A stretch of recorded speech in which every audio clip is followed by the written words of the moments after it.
I wanted to correct something. We're going to be coming from Numbers 20 tonight, and verse 7. It's where the Lord speaks to Moses and Aaron. A lot of what we view today, it only speaks about Aaron, but it completely forgets about, it only speaks about Moses, but it completely forgets about Aaron. Aaron is the brother of Moses. He was the much more outspoken person. When God selected Moses, he was stuttering. Even Moses said himself, "Are you sure you don't mean my brother Aaron? I got a stuttering problem. I have all these issues, God." And God's like, "No, I chose you." So Moses and Aaron go to lead the Israelites out of Egypt. And we come up here into chapter 20. So starting at verse 7, and it reads, and of course we're coming from the King James Version, and it reads, "And the Lord spake unto Moses, saying, Take the rod, and gather thou the assembly together, thou and Aaron thy brother, and speak unto the rock before their eyes, and it shall give forth his water, and thou shalt bring forth to them water out of the rock. So thou shalt give the congregation of their breast drink." So God is telling them to go get water from this rock. And it's very important in this particular sentence here, in this particular verse of verse 8. I had someone mention the other day on my TikTok that I need to read, or suggested that I read other versions.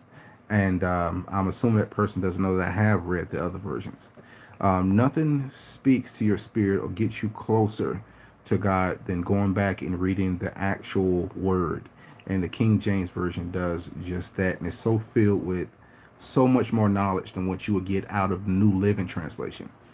Don't get me wrong. I've started my journey off in a New Living Translation from the Daily Walk Bible. Helped me out. But trust me, when God upgraded me, I never went back. Reading a New Living Translation is like gibberish to me, because this feeds the spirit. So in this verse right here, verse 8, coming up here, they're already in the desert, right? They've just passed through, they've just tried to pass through, I believe it's Edom, but they were denied by the king there, passage. They even said, "Hey, we will take the king's highway. We won't be on the main road. If we drink any water, we will gladly pay you for it." The king said, "Nope, can't come through here." So now they're in the desert and they're thirsty. But notice in verse 8 where God said to speak unto the rock. And that's going to be important later. Verse 9, "And Moses took the rod, just as God commanded him to do, before the Lord as he commanded him. And Moses and Aaron gathered the congregation together before the rock, and he said unto them, Hear now, ye rebels, must we fetch ye water out of this rock?" So they're gathering them around to do the miracle that God told them to do. But they're going to add their own little twist to it. And this is a special scripture about obedience. All right, verse 11.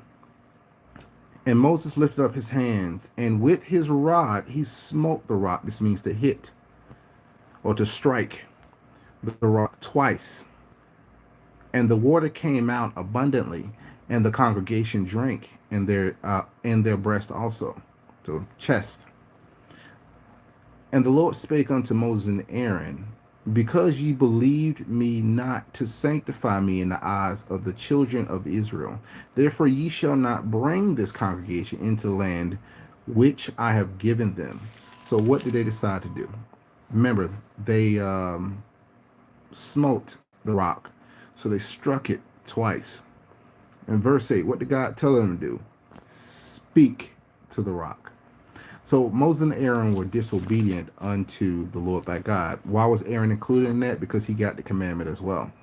Even though Aaron just gathered them up, he too was under the same commandment. Just much like Adam and Eve were under the same commandment. Adam and Eve, you may eat of every tree in this garden, but of the tree of life and death, this tree right here in the middle, you shall not eat of. And we saw the consequences to the actions there. So we're going to skip down here to verse 24. And this reads, Aaron shall be gathered unto his people, for he shall not enter into the land which I've given the children of Israel, because ye rebelled against my word at the water of Meribah. Now God still came through for the children of Israel. He still provided for them the water. But there was a specific way that Moses and Aaron were supposed to do that. And this is Aaron's punishment, and also Moses' punishment as well. If we go down to verse 26, verse 27 actually, it says, And Moses did as the Lord commanded. In verse 26, the Lord of hosts commands that Moses strip Aaron's garment, not because he did anything wrong, but Aaron was going to die.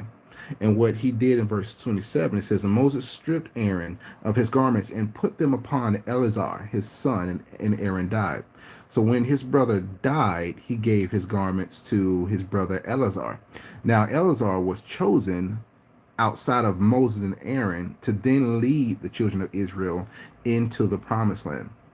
And I felt this was important because so often, and this is what's scary about reading so many of these different translations, you don't get the actual word. You get a condensed version of it. If any of you guys, and I'll probably do a giveaway of this one, there is a 1611 Bible with the Apocrypha included. If you guys ever get a chance, pick that Bible up. The Apocrypha is something that doesn't come standard in the King James Version, but we also know that the Ethiopian books don't come standard anymore in America because no one can get them out of Ethiopia. So I felt reading this was important because a lot of us forget about Aaron, and Aaron was just as important as Moses. Moses did not do it alone and by himself. He had his wife Miriam, who I believe was a Moabite. And if you know anything about the Moabites, they're actually descendants from Abraham. Back in the book of Genesis, when Lot's daughters slept with Lot. I'm sorry, Jesus, getting confused here. They one daughter got him drunk one night, slept with him, and I believe her lineage traces to the Midianites. The Moabites comes from the heir of his youngest daughter that they slept with, and Miriam was actually a Moabite, if I'm not mistaken. So it all traces back together. So Moses had Miriam, his wife, and Aaron, his brother. But as we see here, Eleazar was to lead the children of Israel into the promised land, which we know is the land of Canaan, whose lineage also comes through, I believe it comes through Noah, if I'm not mistaken, or Ham or Shem.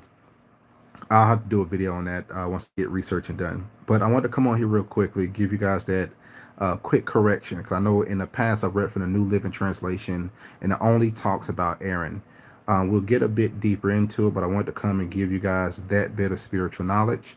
I hope you all are doing well, and I pray that God blesses you as this week continues on. Keep a lookout for next week. The next part of rejection is coming out. It's going to be a much longer video. I've decided just to start doing these in whole parts versus breaking them up. So that's why it's taking so long on that one. And God willing, my computer will be up and running so I can do a recorded video for you guys. My contact is always in the description box. If you guys haven't read today, read Numbers chapter 19 and chapter 20. If you've already read that, get in 2 Peter chapter 2. All right, you guys have a blessed evening and stay with God.